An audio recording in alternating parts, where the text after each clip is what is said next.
put in at the behest of the Italian-American Civil Rights Committee that got Attorney General Mitchell to agree to do this. The Italian-American Civil Rights League was headed by Joseph Colombo, who was the head of the Colombo crime family. But you couldn't use the word mafia. This hearing continues live online at cspan.org as the U.S. House is about to gavel in. Members will continue debating the Energy and Water Project spending bill for 2014. Prayer will be offered by our chaplain, Father Conroy. Let us pray. We give you thanks, O God, for giving us another day. We ask your blessing upon this assembly and upon all to whom the authority of government is given. We pray that your spirit of reconciliation and peace, of goodwill and understanding, will prevail on the hearts and in the lives of us all. Encourage the members of this House, O God, to use their abilities and talents in ways that bring righteousness to this nation and to all people. Ever remind them of the needs of the poor, the homeless or forgotten, and those who live without freedom or liberty. May your Spirit live with them and with each of us, and may your grace surround us and those we love, that in all things we may be the people you would have us be in service to this great nation. May all that is done within the people's house this day be for your greater honor and glory. Amen. The Chair has examined the journal of the last day's proceedings and announces to the House his approval thereof. Pursuant to Clause 1 of Rule 1, the journal stands approved. What purpose does the gentleman from North Carolina rise? Mr. Speaker, pursuant to Clause 1, Rule 1, I demand a vote on agreeing to the Speaker's approval of the journal. Questions on agreeing to the Speaker's approval of the journal? Those in favor indicate by saying aye. Those opposed, no. Opinion of the Chair, the ayes have it. The journal stands approved. Mr. Speaker, gentleman from North Carolina. I object to the vote on the grounds that a quorum is not present and make the point of order that a quorum is not present.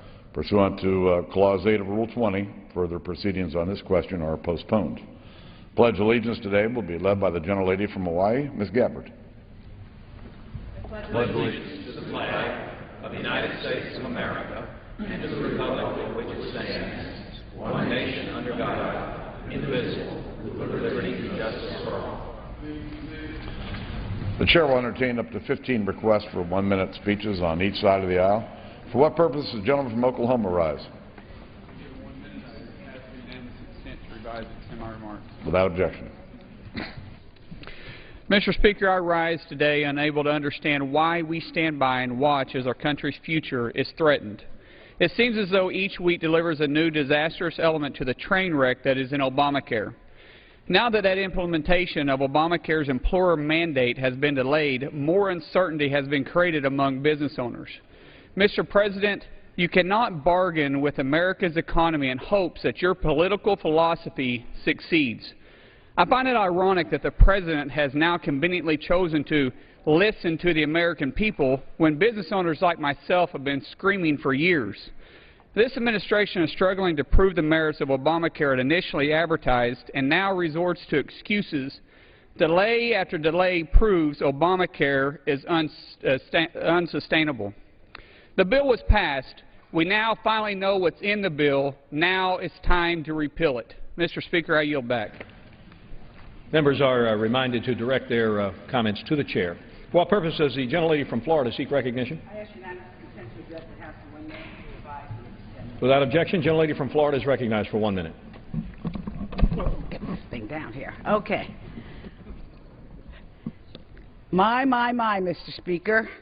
Jade Andruska is a Palm Beach State College student with big dreams and a small bank account.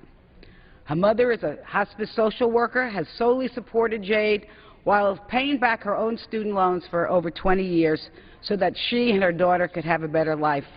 Well, Mr. Speaker, July 1st has come and gone, and the federal loan rates have doubled, making college more expensive for millions of American families, including Jade and her mom, who now face 2 generations of loans. Mr. Speaker, it takes a simple fix by Congress to do the right thing, reverse its excessive rate hike, and clear the path to one of the most important pathways to American prosperity, a college education. My, Mr. Speaker, can't we all work together to get this done? I yield my time. For what purpose does the gentlelady from Indiana seek recognition? Mr. Speaker, I ask the consent to address the House 1 minute and divide this in my lunch. Without objection, the gentlelady from Indiana is recognized for 1 minute. Thank you, Mr. Speaker. Mr. Speaker, when I go to the grocery stores at home on Saturday mornings, I talk to Hoosier mom and dads concerned with high prices at the pump and the checkout line. According to reports last month, gas prices in the 5 Midwestern states ranked in the top 9 states nationally, with some folks in Indiana motorists are paying $4 per gallon. A Stark County constituent wrote to me on the 4th of July and said he canceled his holiday plans because he needed to save money for a tank of gas. He wondered, what is Congress doing about it? How can we help hardworking Americans keep more money in their wallets and pay less for gas and groceries? The House passed 2 bills to address high energy prices, to create more jobs and move our country closer toward energy independence. I supported these common sense measures for single parents, for families, college students, senior citizens struggling to make ends meet during these tough economic times. I urge the Senate and the President to join the House and pass this legislation to open more offshore areas for the development of natural resources. A trip to the grocery store or a stop at the gas station should not be breaking the bank of Americans. Let's show the American people Congress can work together on basic solutions to make their daily lives a bit easier. I yield back my time. For what purpose does the gentlelady from Texas seek recognition? Without objection, gentlelady from Texas is recognized. Thank you, Mr. Speaker. So much left undone. Our students are crying out. Maybe they're saying mercy to avoid this 6.8% increase in their rates, putting hundreds of thousands of dollars on debts on our college students. Congress must act immediately, and we must push and drive those who believe our students are not important. Undone the high unemployment of youth. In our meeting with the President yesterday, I mentioned the idea that we must construct a program that deals with underemployed or unemployed youth, particularly those high numbers in our minority community. And then, of course, the prevention of youth violence, gun violence.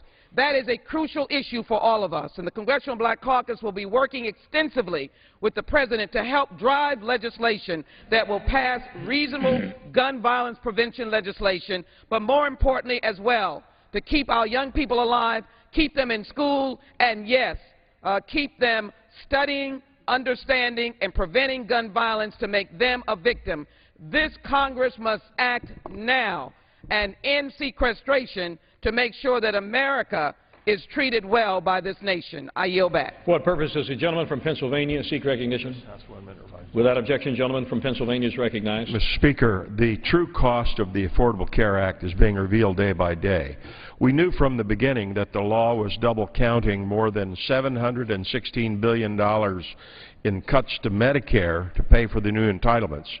Another $115 billion in implementation costs were left off the books. Then we saw the $70 billion in projected revenues evaporate as the long-term care insurance plan was proven to be unsustainable and abandoned. Now, the President is telling us he needs more than double the anticipated amount to pay out the law's subsidies. Could this be because the administration will use the honor system to determine eligibility for subsidies with no verification procedures in passing out subsidies? Maybe we should use the honor system more often. We could trust that everyone paid their taxes. That would save us all money we spend on IRS agents. We could trust that industries aren't polluting. That would save a lot of money we spend on the EPA. Reagan used to say, trust but verify. The byword for this administration is trust and hope you aren't being defrauded. I yield back. For what purpose does the gentlelady from California seek recognition? Without objection, gentlelady from California is recognized. Last month, the Senate passed historic comprehensive immigration reform, and now is the time for the House to act.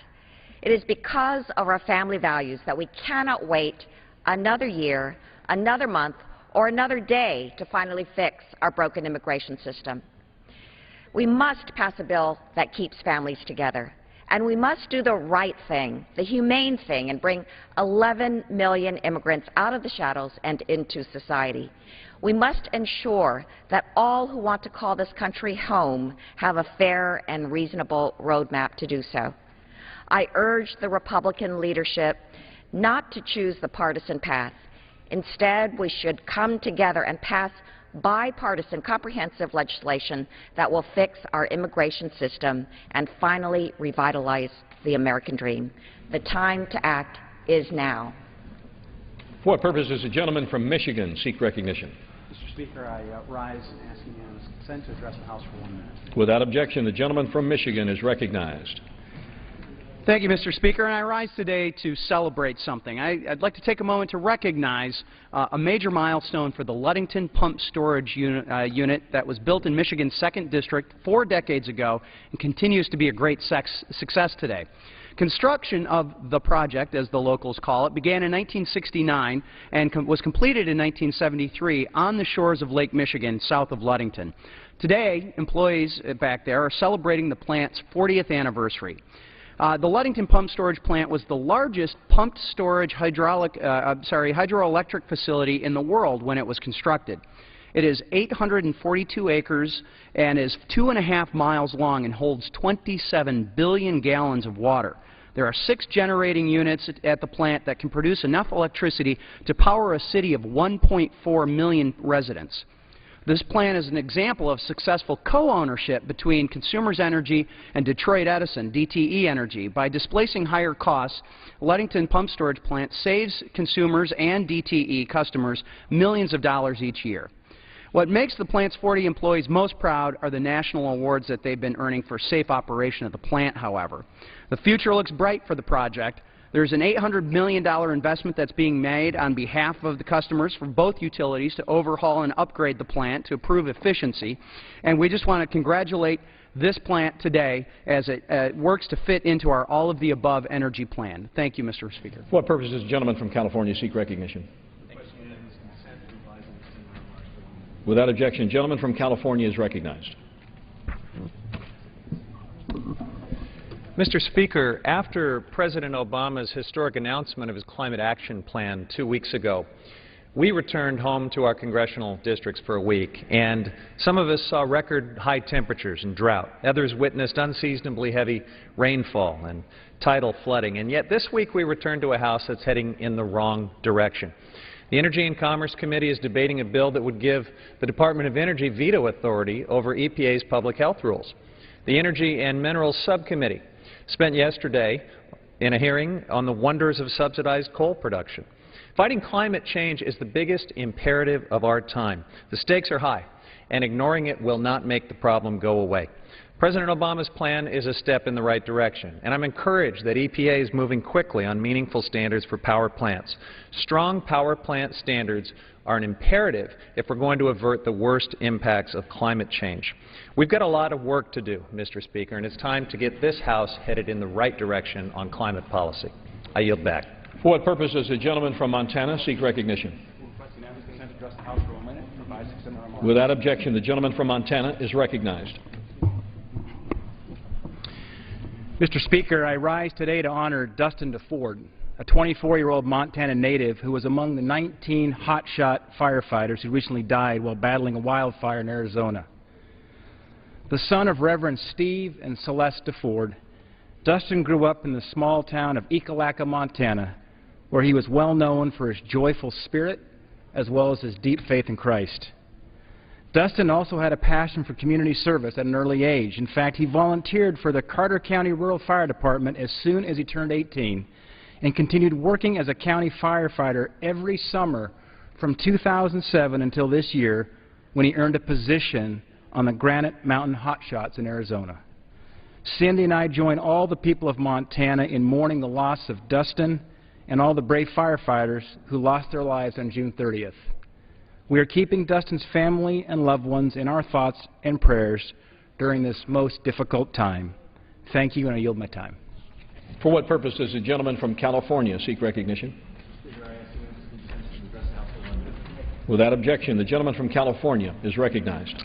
Thank you, Mr. Speaker. I rise today to recognize San Diego's LGBT Pride Parade and Festival that will take place this weekend. Messages of diversity and inclusiveness are at the heart of the LGBT community. I'm proud to stand with San Diego's LGBT community and LGBT men and women across the country in commemorating their history and working for their future success. From that iconic night at Stonewall to Harvey Milk to the repeal of Don't Ask, Don't Tell and the overturning of DOMA and Prop 8, we've experienced uneven but unmistakable progress toward equality. As we recognize and celebrate our LGBT family and friends, we must also do the right thing and pass a trans-inclusive Employment Non-Discrimination Act so that all Americans are safe from the worry of being fired because their employers disagree with who they are and who they love. This weekend, as San Diego celebrates Pride, I'm honored to stand with my friends and colleagues to honor the contributions of LGBT Americans in San Diego and across the country. Mr. Speaker, I yield back. For what purpose does the gentlelady from Tennessee seek recognition? To address the House for 1 minute, revising my remarks. Does the gentlelady seek unanimous consent? Gentlelady is recognized for 1 minute. Thank you, Mr. Speaker. You know, we're learning an awful lot about Obamacare these days, and it seems like every week is bringing something new. We have learned that this program is too expensive to afford. We have learned that it is too difficult to implement. We have learned that it is too burdensome for business. That is why the employer mandate is being delayed. And indeed, we're seeing these burdens on business lead to an unemployed number, the U6 number, 14.3%. Where have the jobs gone? Obamacare holds some of that answer. We are also learning that there are too many mandates, too many rules, too many regulations. We're hearing it from our health care providers. We're hearing it from constituents. We're hearing it from individuals who want to be able to make their health care decisions with their doctors, not a bureaucrat in Washington, D.C. What my constituents are telling me is this: let's delay, let's defund, let's repeal, let's replace. This law is too cumbersome, too expensive to afford. I yield back. For what purpose does the gentleman from New York seek recognition? Without objection, the gentleman from New York is recognized. Mr. Speaker, it's safe to say that Congress experiences more than its share of dysfunction. Too often, members engage in behavior that serves to produce partisan gridlock and very little else. But this week, Western New York's delegation has successfully bucked that trend. Last night, my office worked closely with Congressman Tom Reed to protect residents from leaking radioactive waste at West Valley, New York. Later today, Congressman Chris Collins will join in our efforts to protect Army Corps projects that will clean up Western New York's waterways. And earlier this week, Congresswoman Louise Slaughter and our state's senators joined in our continued push for airline safety in the wake of the crash of Flight 3407 in Western New York. There is no disputing the fact that on some issues we have vastly divergent views. But when you respect the positions of your colleagues across the aisle, tone down the partisan rhetoric, you create room to work together for the communities you are bound to serve. I am honored to work with these Western New York colleagues, and I yield back the balance of my time. For what purpose does the gentleman from North Carolina seek recognition? Without objection, the gentleman from North Carolina is recognized. Thank you, Mr. Speaker. Last week, America celebrated its 237th birthday. As I spoke with constituents in parades and other events, the number one concern I heard was about jobs, the need for better jobs. 12 million Americans are out of work, Mr. Speaker. 4.3 million have been out of work for 6 months or more. We're more than 4 years into President Obama's recovery, yet his misguided policies have produced almost 4 million fewer jobs than the average recovery. The American people deserve better. Over 237-year legacy proves we can do better. Americans deserve a government that lets our economy grow and doesn't kill jobs with overreaching regulations and mindless bureaucratic kingdom building. Just last week, President Obama conceded that Obamacare's employer mandate will hurt job growth. By delaying implementation of the mandate, he recognizes this policy is a failure. Now is the time for President Obama to show true leadership. put aside his failed policies and work with Republicans on real common-sense solutions. I yield back my time. For what purpose does the gentleman from Georgia seek recognition? Mr. Speaker, I'll ask unanimous consent to address the House for 1 minute, revise and extend. Without objection, the gentleman from Georgia is recognized. Thank you, Mr. Speaker. Mr. Speaker, just over a week ago, the administration announced a 1-year delay of the employer mandate in the Affordable Care Act. While a temporary delay is a good thing for businesses, a full repeal would be even better. Businesses in my district in Georgia have made very clear that the employer mandate would prevent them from expanding their businesses or hiring workers. One of the main reasons why I voted against this law in the first place was because too many job creators in my district simply can't afford the cost of the employer mandate under the Affordable Care Act. We can fix this, however. I'm proud to be leading the effort to fully repeal the employer mandate along with 2 of my colleagues from across the aisle. We know this can be fixed, and we've got the bipartisan legislation to do it. I urge my colleagues to swiftly bring up the full repeal of the employer mandate and make this delay permanent so businesses across the country can get back to creating the jobs we need. And with that, I yield back. For what purpose does the gentleman from Ohio seek recognition? Ask unanimous consent to address the House for 1 minute. Without objection, the gentleman from Ohio is recognized. Mr. Speaker, every coin and bill we use bears the phrase, "In God we trust." Sadly, today our trust tends to stop there. I don't recall hearing "in government we trust" very often. President Reagan governed on the phrase, "Trust but verify." This holds true to the founders' original plan. 3 branches of government working to safeguard the people from overreach or abuse of power by any one. Current scandals fly in the face of the very principles and ethos we live our lives by and the values we were founded upon. I can tell you that we in Southern and Southwest Ohio take pride not only in hard work, but honest work. We now face an executive branch so vast that those who are in charge now claim that full accountability is impossible. They claim that government is too vast to be held accountable. Mr. Speaker, I will not give up on the goodness of the American citizen and the possibility of responsibility and trust that we should be able to have in our government. I yield back. What purpose does the gentleman from Texas seek recognition? Without objection, the gentleman from Texas is recognized. Mr. Speaker, after hosting a special screening of The Dream Is Now at the Rose Marine Theater on the north side of Fort Worth, I can assure you that hundreds of the constituents who attended the event represent a microcosm of undocumented immigrants in the U.S. who need the U.S. to act now on comprehensive immigration reform. The dream for 11 million to come out of the shadows and contribute to the only country they have ever known rests in our hands. In my home state of Texas alone, immigrants paid $1.6 billion in state and local taxes. The economic contributions of immigrants demand an immigration system that responds to the rapidly changing 21st century economy. We all agree that our current immigration system is broken. The Senate bipartisan bill was a start, but proof that a long-term practical solution on immigration can be achieved. I will continue to work with like-minded colleagues to ensure a practical and fair solution. We can no longer afford piecemeal solutions that are detrimental to our society and to our economy. I yield back my time. For what purpose does the gentleman from Kansas seek recognition?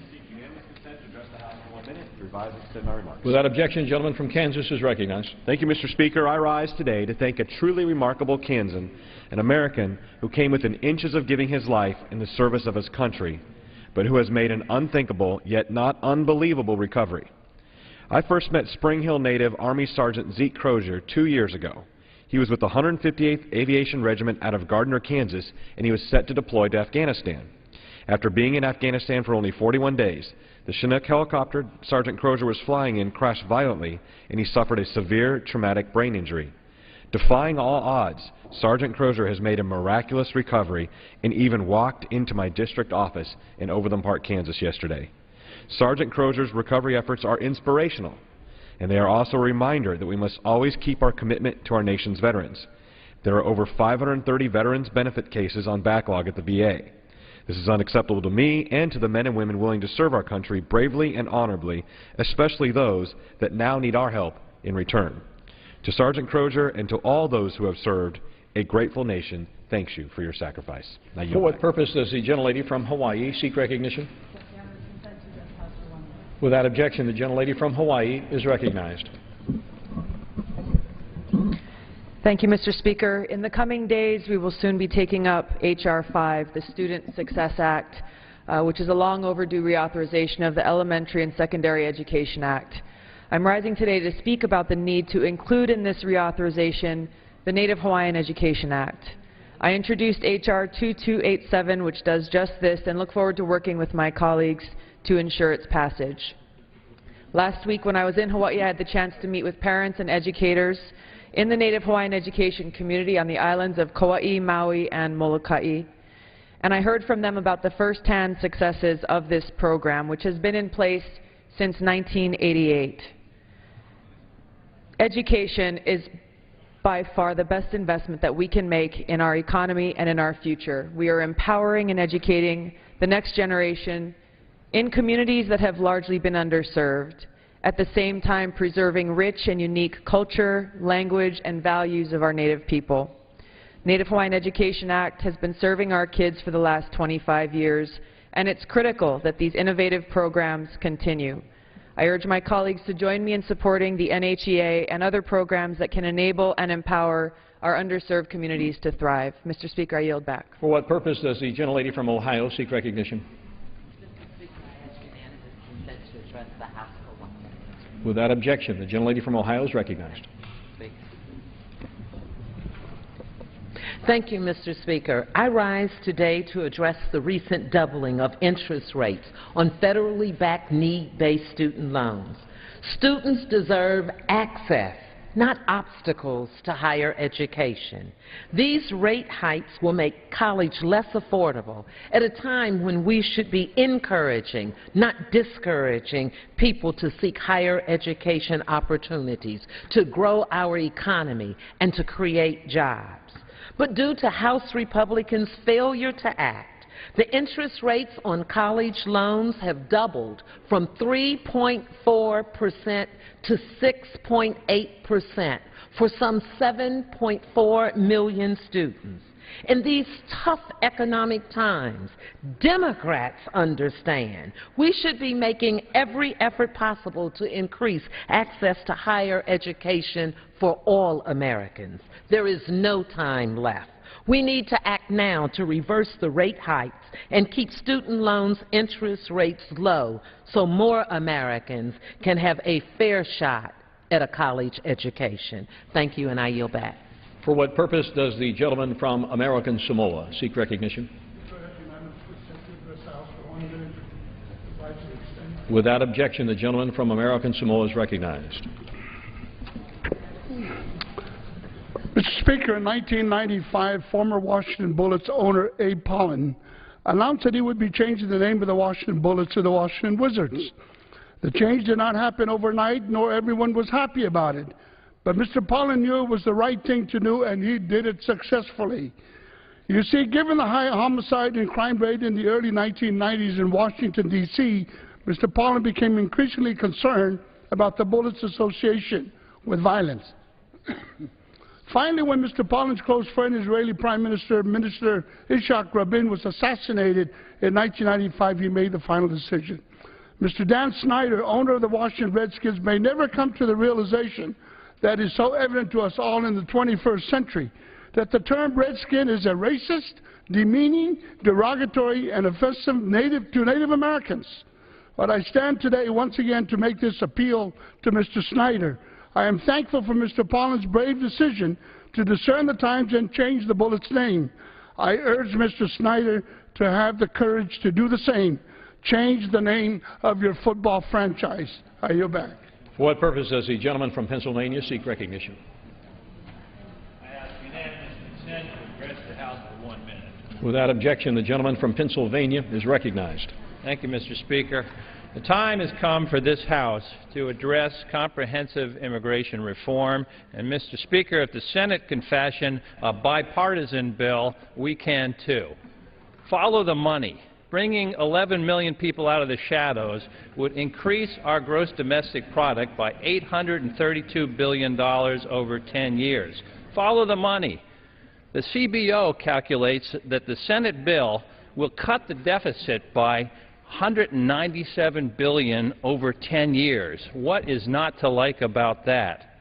The plan that passed the Senate would strengthen our borders, crack down on employers who knowingly hire undocumented workers, and let those who want to earn their citizenship do just that. Mr. Speaker, if the Senate can do it, we can do it too. I yield back.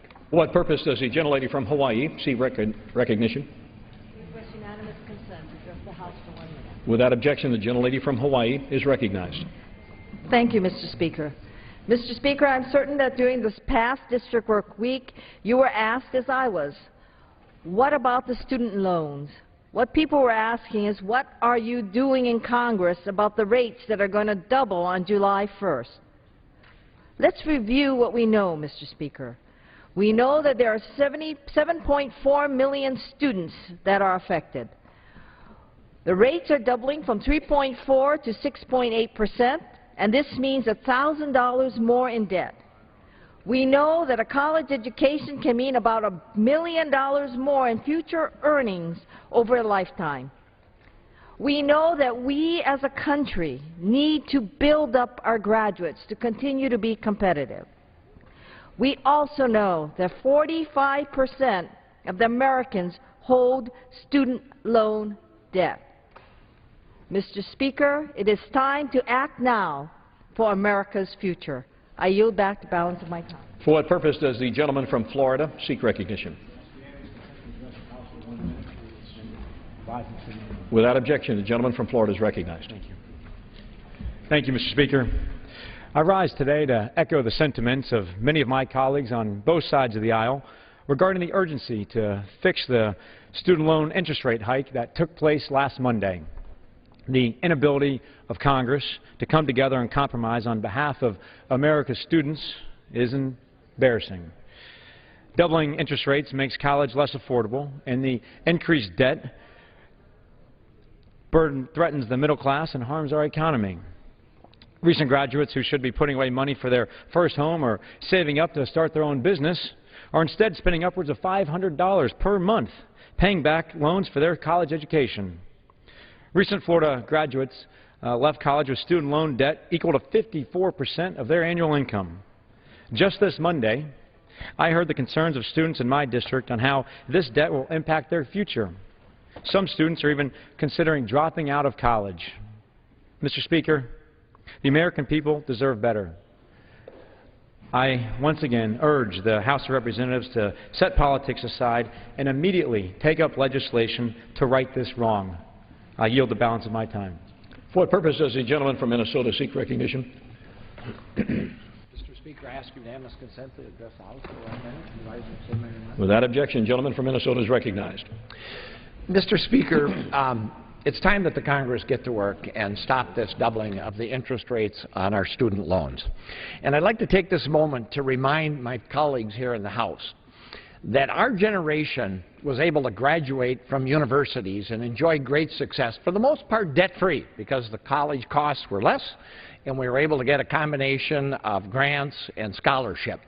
What we're doing to today's generation is unforgivable. It's unconscionable. They're expected to graduate with $30,000 in debt on average. We were able to start building families and homes and businesses and buying cars. Our generation that we're handing over to is expected to pay loans. We just simply cannot allow this to happen. It's not right. And we all have an obligation to pay forward. This country's been so good to our generation, it's time for us to pay back. Let's step up, get to work, and stop this increase from taking place. And last but not least, let's put it in perspective. For what we spent in the war in Iraq, $1 trillion, we could have sent an entire generation of young men and women through college and let them graduate debt-free. Let's get our priorities in order, Mr. Chairman. For what purpose does the gentleman from New Jersey seek recognition? Mr. Speaker, I ask unanimous consent that all members may have 5 legislative days in which to revise and extend their remarks and exclude extraneous material on further consideration of H.R. 2609, and that I may include tabular material on the same. Without objection. Pursuant to House Resolution 288 and Rule 18, the Chair declares the House in the Committee of the Whole House on the State of the Union for the further consideration of H.R. 2609. Will the gentleman from North Carolina, Mr. Holding, kindly take the chair?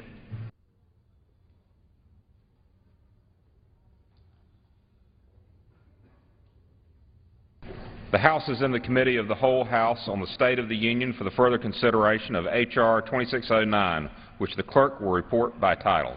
A bill making appropriations for energy and water development and related agencies for the fiscal year ending September 30th, 2014, and for other purposes. When the Committee of the Whole rose on Tuesday, July 9th, 2013, a request for a recorded vote on an amendment offered by the gentlewoman from Nevada, Ms. Titus, had been postponed, and the bill had been read through page 60, line 12. For what purpose does the gentleman from Texas seek recognition? Mr. Chairman, I have an amendment at the desk. The clerk will designate the amendment. Amendment number 17, printed in the congressional record, offered by Mr. Burgess of Texas. The gentleman is recognized for 5 minutes. Thank you, Mr. Chairman. In this House, in 2007, a bill was passed called the Energy Independence and Security Act. One of the features of this bill was to take away consumer choice when deciding which light bulbs that our constituents could use in their own homes. Since that time, I have heard from literally tens of thousands of people on the inequities of this provision. Mr. Chairman, they're right. While the government has passed energy efficiency standards in other realms over the years, they've never moved so far and lowered standards so drastically to a point where the technology is still, at this date, over 5 years, the technology is still years off in making light bulbs that are compliant with the 2007 law at a price point that the average American can afford. Last year, light bulb companies talked about their new 2007 law-compliant bulbs that are available now, but they're available at price points of $20, $30, $40, and $50 each bulb. Opponents to my amendment will claim that the 2007 language does not ban the incandescent bulb. This is true. It bans the sale of the 100-watt, the 60-watt, and the 45-watt bulbs. The replacement bulbs are far from economically efficient, even if they are energy efficient. A family living paycheck to paycheck can't afford to replace a bulb, every bulb in their house, at $25 a bulb, even if those bulbs will last 20 years. This Congress should be on the side of the consumer, on the side of consumer choice. If the new energy efficient light bulbs save money, and if they're better for the environment, we should trust our constituents to make the choice on their own move toward these bulbs. Let the market decide. We should not be forcing these light bulbs on the American people. The bottom line is the federal government has no business taking away the freedom of choice from Americans as to what type of light bulbs to use in their homes. The columnist George Will, speaking on a television program back in December of 2007, describing the efforts of the then 110th Congress, was fairly disparaging. He pointed out that Congress had not done much work in the calendar year 2007. He went on to say that the sole functions of the federal government are to defend the borders and deliver the mail. But all the Congress had managed to do was ban the incandescent bulb. This exact amendment was passed 2 years ago by a voice vote, and both times was included in the legislation signed into law by President Obama. It allows consumers to continue to have a choice and a say as to what they put in their homes. It's common sense. Let's give some relief to American families, at least until replacement light bulbs can be marketed at prices that don't break the bank. Thank you, Mr. Chairman. I'll yield back the balance of my time. The gentleman yields back. For what purpose does the gentlelady from Ohio seek recognition? I move to strike the last word. The gentlelady is recognized for 5 minutes. Yes. Mr. Chairman, I rise in opposition to the very distinguished member's amendment, Dr. Burgess, and simply say that his amendment would prohibit the Department of Energy from promulgating light bulb efficiency standards. It is a common misunderstanding that there is some type of ban on the incandescent light bulb that effectively requires people to have the limited choice of only a compact fluorescent bulb. This is simply not true. Regulations require only that bulbs be more efficient. So this debate really isn't about choice or energy efficiency for that matter. It's about endangering American jobs, specifically American manufacturing jobs. Given that American manufacturers have committed to following the law, regardless of whether or not it is enforced, the only benefit of this ill-informed rider is to allow foreign manufacturers who may not feel a similar obligation to import non-compliant light bulbs that will not only harm the investment made by U.S. companies, but place at risk the U.S. manufacturing jobs associated with making compliant bulbs. Further, it is the equivalent of a $100 tax on every American family. That's $16 billion across our nation through increased energy costs. The performance standards for light bulbs were established in the Energy Independence and Security Act of 2007, and at that time the bill enjoyed the strong bipartisan support of both Republicans and Democrats. 95 House Republicans voted for final passage, and the bill was signed into law by President Bush. As far as I'm aware, the issues that inspired this standard have not changed, and I would argue have gotten worse. Families are struggling every day to meet rising energy bills, and there are real savings to be had by moving to more efficient light bulbs. Further, while claiming that the incandescent bulb is dead makes a great soundbite, but it just doesn't reflect reality. As a result of the 2007 law, manufacturers already are making a variety of new energy-saving bulbs for homes, including more efficient incandescent bulbs.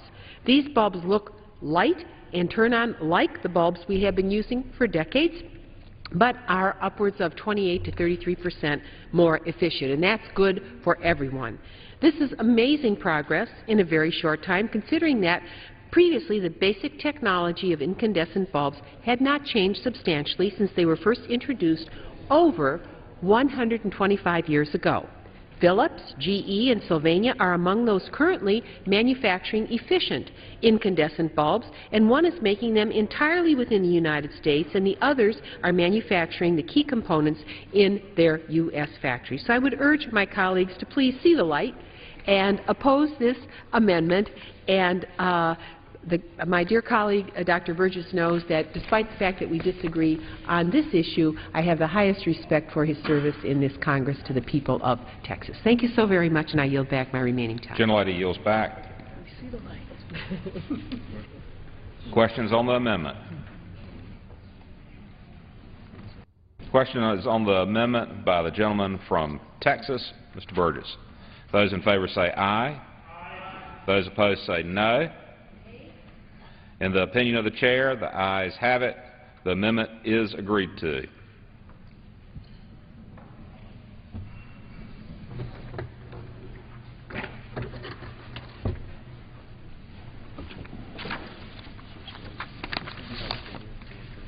For what purpose of the gentlelady from California seek recognition? I have an amendment at the desk. Clerk will designate the amendment. Amendment 9, printed in the congressional record, offered by Ms. Bass of California. Gentlelady is recognized for 5 minutes. Mr. Speaker, I rise to introduce a straightforward and narrow amendment that restricts federal resources from supporting hydraulic fracturing in the Baldwin Hills Inglewood oil field, the largest urban oil field in the United States. The urban location of the Inglewood oil field, as well as the area's susceptibility to earthquakes, require unique health and safety consideration and precautions. The Inglewood oil field is nearly 90 years old, a 1,000-acre oil field with over 350 oil wells in the center of Los Angeles. It is surrounded by thousands of homes, schools, and parks. In fact, 300,000 residents of Los Angeles, Baldwin Hills, Ladera Heights, Culver City, and Inglewood live and work directly around the field. Additionally, the oil field borders the Kinihan State Recreation Area, a park that welcomes thousands of families and visitors each year. Not only is the area around the Inglewood oil field densely populated, it also sits on the Newport-Inglewood Fault, making it very vulnerable to severe earthquakes. Clearly, the urban landscape and history of seismic activity in this area necessitates stringent health and safety reviews prior to any new oil and gas extraction. However, hydraulic fracturing or fracking is occurring in the Inglewood oil field without proper regulation or even a comprehensive study of its safety and impact. During my time in the California State Assembly and since coming to Congress, I have heard numerous times directly from my constituents that they are fearful about the environmental, health, and seismic effects of fracturing in the Inglewood oil field and the impact it will have on their families and communities. They have discussed with me several concerns about fracking in the oil field, like the impact on ground and drinking water safety, toxic chemical dispersion into the soil and air, and disruption of the Newport-Inglewood fault, which could lead to major earthquakes or landslides. In fact, environmental conservation and health community leaders like Lark Galloway Gilliam, Jim Lamb, and Mary Ann Green, a member of the Community Advisory Council, have continually advocated for increased assessment and regulation of fracking in the Inglewood oil field. In addition, Tom Camarella from Culver City has also expressed these concerns, and I believe these concerns are justified. The people of Los Angeles and Culver City are entitled to an extensive, long-term, and transparent assessment of fracking operations at the oil fields. Ensuring the health and safety of our constituents should be a top priority. That is why I rise today to offer this amendment, which will ensure that no federal funds in this bill will be used to implement, administer, or enforce fracking in the Inglewood oil field for the coming fiscal year. This is a small step in the greater fracking debate, but I'm proud to amplify the concerns of my community with this amendment. I urge my colleagues to support the amendment. Thank you. Gentlelady yields back. For what purpose the gentleman from New Jersey? Mr. Chairman, I move to strike the last word. Gentleman is recognized for 5 minutes. Mr. Chairman, I move to oppose the gentlewoman's amendment. The amendment would prohibit, as she said, hydraulic fracking operations or fracking within the Inglewood oil fields in Los Angeles. I appreciate my colleague's passion for this particular issue and obviously her desire to protect her constituents, but the Energy and Water Appropriations Bills is not the proper place for such a unique prohibition on fracking. Inglewood oil field is not federal land, nor does the Department of Energy's Office of Fossil Energy have any current projects that involve Inglewood in its natural gas portfolio. Furthermore, fracking activities are currently regulated both locally and by her own state of California. This is a complex authorizing issue, but we're still waiting to hear from the department's lawyers on what effect, if any, this language would actually have in the fiscal year 2014. Therefore, I must oppose the amendment and urge other members to do the same. And yield back. Gentleman yields back. The question is on the amendment offered by the gentlelady from California. Those in favor say aye. Those opposed say no. In the opinion of the chair, the noes have it. The amendment is not agreed to. I'd ask for a recorded vote. Pursuant to Clause 6 of Rule 18, further proceedings on the amendment offered by the gentlelady from California will be postponed. For what purpose the gentleman from North Carolina seek recognition? I have an amendment at the desk. The clerk will report the amendment. Amendment offered by Mr. Meadows of North Carolina. At the end of the bill, before the short title, insert the following. Section. None of the funds made available. Without objection, the gentleman is recognized for 5 minutes. Thank you, Mr. Chairman. My amendment is a simple and straightforward amendment. It prohibits the use of funds for the payment of salaries to presidential recess appointees until they're formally confirmed by the Senate. In 1863, a law was passed that barred unconfirmed recess appointees from being paid. That law stayed on the books until 1940. However, over time, a number of broad exceptions were made that gradually eliminated the original intent of that law and rendered the prohibition useless. This amendment reapplies the original intent of that law to further reassert the Senate's authority in the confirmation process and prevent taxpayers from having to pay salaries of unconfirmed presidential appointees. Recent decades have seen a constant erosion of congressional powers in deference to the executive. The Senate is required to confirm presidential appointments for a reason. It is a check on the executive powers. This amendment is an opportunity to re-empower that check by disincentivizing recess appointments except in cases where they're truly needed. Thank you, thank you for your time, Mr. Chairman. I urge support, and I yield back my time. Gentleman yields back. The question is on the amendment offered by the gentleman from North Carolina. Those in favor say aye. Those opposed say no. In the opinion of the chair, the ayes have it. The amendment is agreed to.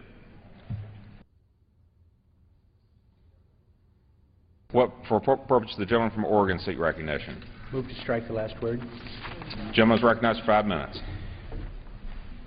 Mr. Chairman, I have an amendment at the desk that would help stop Congress from taking the Corps of Engineers back to the 1980s. In 2007, Congress passed legislation requiring the Army Corps of Engineers to update its principles and guidelines, the P&G. These are used by the Corps in formulating, evaluating, and implementing water resource projects. This is something I've been involved with since I first came to Congress 17 years ago, served on the Water Resources Subcommittee, and discovered that the Corps was trapped in time. This update was critical in that these have not been updated since 1983, and if you understand how the federal government operates, for something that was approved in 1983, they were in the works in the early 70s.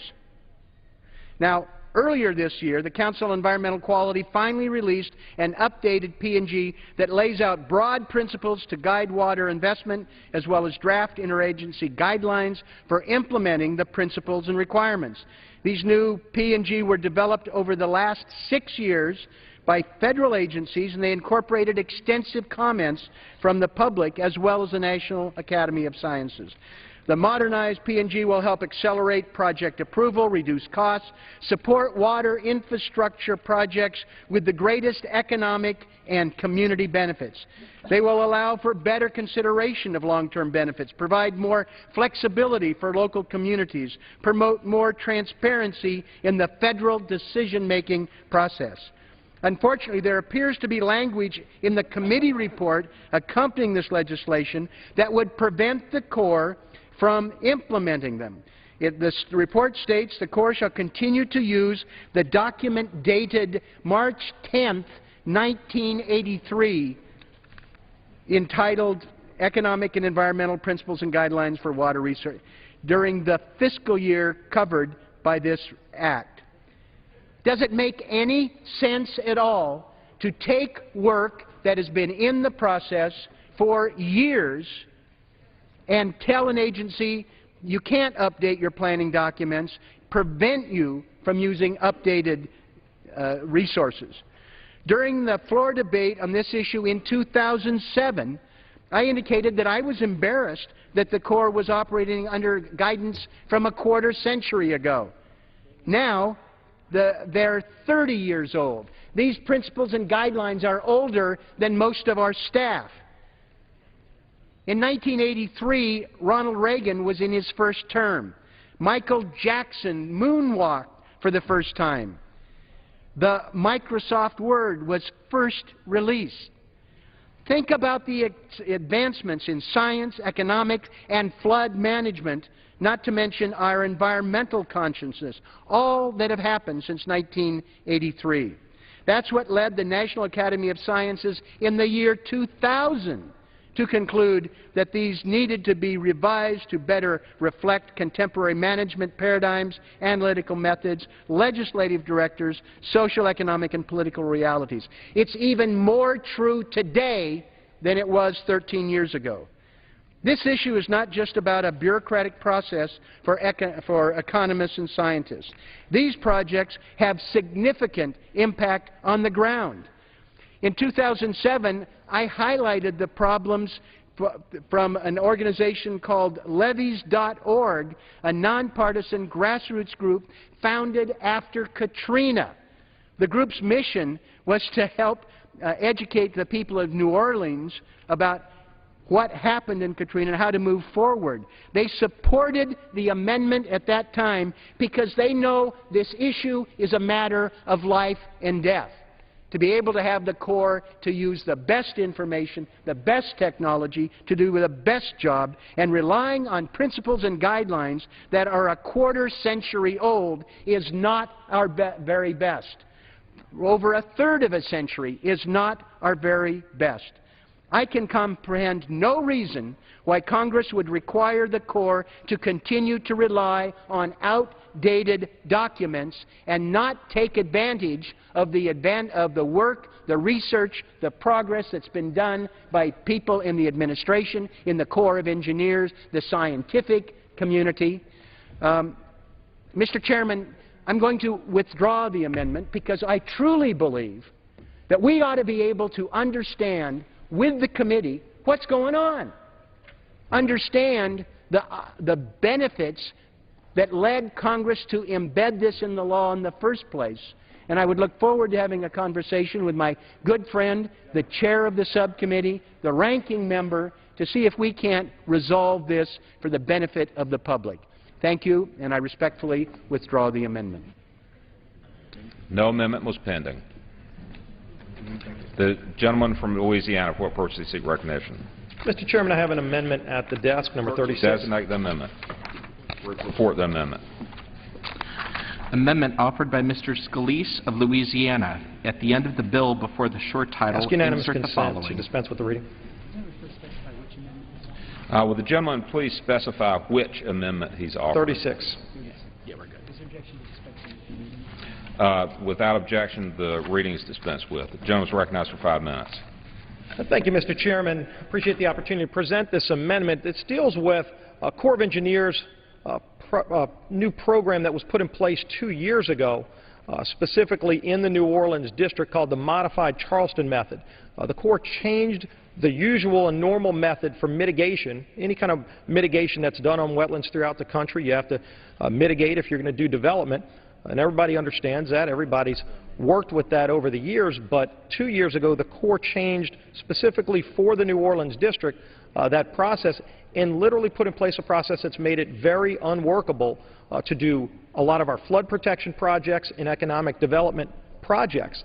One of the things that we're doing here, this amendment, is, by the way, is identical to language that we passed in the same appropriations bill last year. So the House is already going on record saying that this is an unworkable plan by the Corps of Engineers. This new MCM method, as it's being referred to, has literally shut down many flood protection projects and economic development projects in South Louisiana.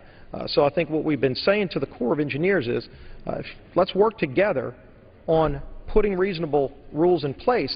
But this rule is unworkable, so much so that the Corps didn't even use these rules when they were doing their own projects. And so I think Americans understand that, you know, when government tries to impose rules on the people and yet doesn't even follow those same rules themselves, it shows there's a problem.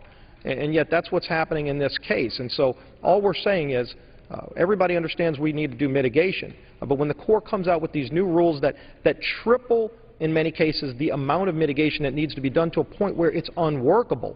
And as an example, just last year, Corps permit applications for development projects were down by 33% because they literally took off the table the ability to do any kind of development in many areas of South Louisiana. That's not how rules and regulations are supposed to work. You ought to be working with local communities and not saying you can't even protect yourself from flooding.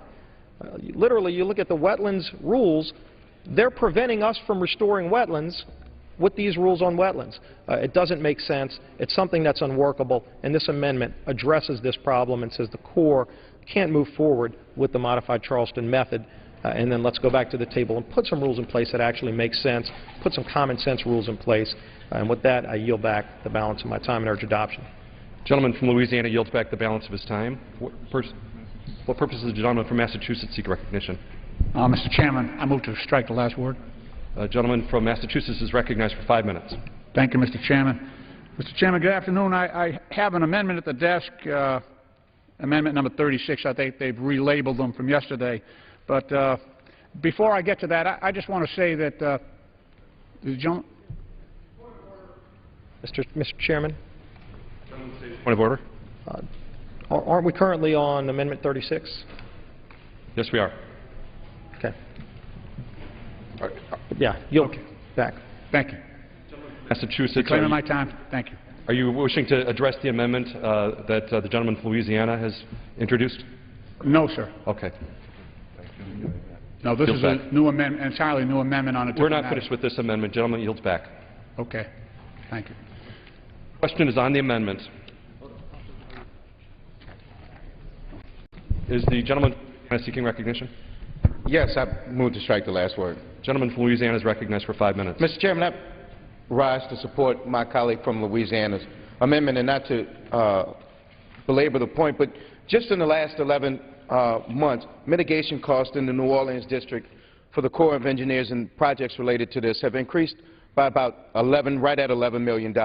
And it affects all types of projects, and I'll just give you a few examples, one of which is a pipeline, which we're responding to the increased need for natural gas transportation as our Louisiana oil refineries expand. One is a grocery store that provides fresh food, especially in our food deserts. Another one is expansion of a 100-acre commercial park in St. Tammany Parish to create jobs and new office space. And the last of which is a St. Tammany Parish drainage project, which would help Louisiana with its flood protection and protect our community. So this is a matter that is of vital importance. We're not diminishing the need for mitigation and underestimating its importance, but what we're trying to say is that it should be reasonable, and the method that we had before we moved to the modified Charleston method was a good method, but we need to make sure that the modified Charleston does not hamper our growth in Louisiana and prohibit us from protecting our citizens and our residents from future damage caused by storms, and also prosper economic development at the same time. And with that, Mr. Chairman, I would yield back. Gentleman from Louisiana yields back the balance of his time.